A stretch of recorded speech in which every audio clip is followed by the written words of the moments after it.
জয় শ্রীকৃষ্ণ, রাধে রাধে। আমি সমস্ত হিন্দু ভাইদের উদ্দেশ্যে বলছি, আপনারা যারা এখনও ঘুমিয়ে আছেন, প্লিজ আপনারা আর ঘুমিয়ে থাকবেন না, আপনারা জেগে উঠুন। সারা পৃথিবী জুড়ে কিন্তু এক ভয়াবহ ধর্মযুদ্ধের সৃষ্টি হয়ে গেছে।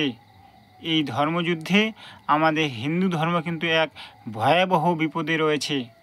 আজ আমাদের হিন্দু ধর্ম খুব সংকটে পড়ে গেছে। আজ আমাদের হিন্দু ধর্ম কিন্তু সারা পৃথিবীতে বিলুপ্তির পথে। আপনারা দেখেছেন বিশ্বের যে সমস্ত দেশে আমাদের হিন্দুরা সংখ্যালঘু, সেই সমস্ত দেশে আমাদের হিন্দুদের উপর কী চরম অত্যাচার, কী নারকীয় অত্যাচার করছে সন্ত্রাসবাদী মৌলবাদীরা।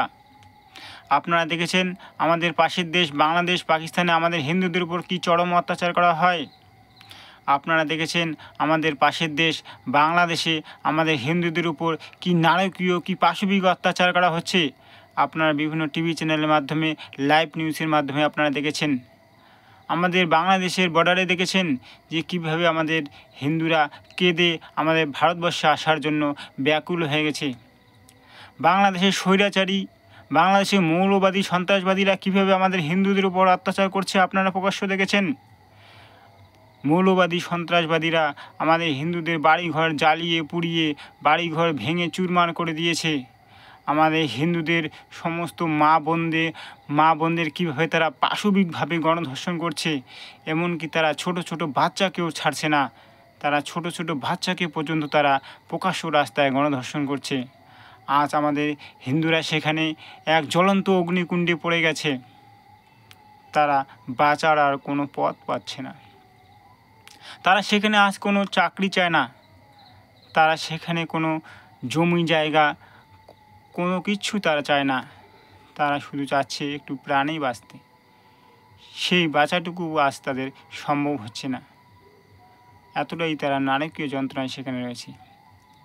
তাই বলছি, ভারতবর্ষ কিন্তু একদিন অবশ্যই অবশ্যই অবশ্যই 10 থেকে 15 বছরের মধ্যেই হিন্দুরা কিন্তু সংখ্যালঘু হতে চলেছে। ভারতবর্ষেও কিন্তু ঠিক একই অবস্থা হবে। আমাদের বাংলাদেশে হিন্দুদের যা দুরবস্থা হয়ে গেছে, সেরকম একই রকম দুরবস্থা আমাদের ভারতবর্ষে হতে চলেছে। এর পিছনে অনেকগুলি কারণ রয়েছে, তার মধ্যে আমি 3টি কারণ আপনাদের বলছি। নাম্বার 1 কারণ, আমাদের ভারতবর্ষের লোকেরা, ভারতবর্ষের হিন্দু জাতির লোকেরা, তারা একটার উপর বাচ্চা নেয় না। একটার উপর বাচ্চা না নেওয়ার কারণে আমাদের হিন্দুদের জনসংখ্যা ক্রমশ কমে যাচ্ছে।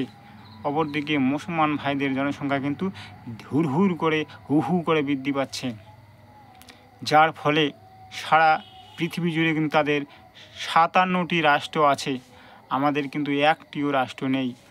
আর আমাদের ভারতবর্ষ থেকে আমরা কিন্তু আজ বিলুপ্তির পথে। যদিও এখন আমরা সংখ্যাগুরু আছি, কিন্তু এই সংখ্যাগুরু আর আমরা বেশি দিন থাকবো না। 2002 সালে আমরা 70% ছিলাম, কিন্তু এখন আমরা সেই 70% আর নেই। এখন তারা 45 হয়ে গেছে, আমরা 55 হয়ে গেছি। এর পিছনে কারণ হচ্ছে আমাদের অনেক হিন্দু ছেলেরা রয়েছে যারা বিয়ে করতে পারছে না। অনেক হিন্দু ছেলে রয়েছে যারা বড় বড় চাকরি করে, তবুও তারা একটা বাচ্চা নিচ্ছে। তারা অন্যদের কথা চিন্তা করছে না, তারা আমাদের হিন্দু ধর্মের কথা চিন্তা করছে না। আমাদের হিন্দু ধর্মের লোকেরা এতই স্বার্থপর। আমাদের হিন্দু জাতিটাকে যে বাঁচাতে হবে, হিন্দু ধর্মটাকে যে বাঁচাতে হবে, তাদের এই কোনো চিন্তা নেই। তারা নিজেদের স্বার্থ নিয়ে ব্যস্ত, আর যার কারণেই কিন্তু আজ আমাদের হিন্দু ধর্ম তলিয়ে যেতে বসেছে। তা আমি বলছি, আমি বেশি কথা বাড়াবো না। আমি সবার কাছে একটাই রিকোয়েস্ট করব যে আপনারা যতদিন পর্যন্ত ভারতবর্ষে জনসংখ্যা নিয়ন্ত্রণ আইন পাস না হয়, ততদিন আপনারা 3-4টে করে বাচ্চা নেন। যখন 3-4টে করে বাচ্চা নেবেন, তখন কিন্তু আমাদের জনসংখ্যা বেড়ে যাবে।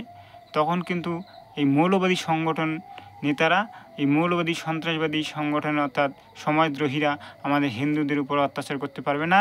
পাকিস্তান বাংলাদেশের যে প্রধান শত্রুরা, যে মৌলবাদী সংগঠন বা জামাত ইসলামের নেতারা বা জামাত ইসলামী, আমাদের কিন্তু আর অত্যাচার করতে পারবে না। তো যতদিন পর্যন্ত এই জনসংখ্যা নিয়ন্ত্রণ আইন হচ্ছে না, প্লিজ সমস্ত হিন্দু ভাইদের কাছে আমার অনুরোধ, আপনারা 3-4টে করে বাচ্চা নেন। আর হিন্দু ধর্ম আমাদের মা বোনকে রক্ষা করুন। আমাদের মা বোনকে যদি আপনারা রক্ষা না করেন, তাহলে কিন্তু আমাদের ধর্মটা একদিন শেষ হয়ে যাবে, আমাদের মা বোনদের কোনো ইজ্জত থাকবে না, আমাদের মা বোনরা একদম পথে বসে যাবে, ঠিক বাংলাদেশের মতো অবস্থা তৈরি হয়ে যাবে। তাই বলছি সমস্ত হিন্দু ভাইরা এক হয়ে যান, সমস্ত রকম জাতি ধর্ম ভুলে গিয়ে, সমস্ত রকম পার্টিবাজি ভুলে গিয়ে সমস্ত হিন্দুরা এক সুতায় গেঁথে সবাই মিলে ঐক্যবদ্ধভাবে চলার চেষ্টা করেন এবং হিন্দুদের জাতিটাকে কীভাবে শক্তিশালী করা যায় তার জন্য চেষ্টা করেন। নমস্কার।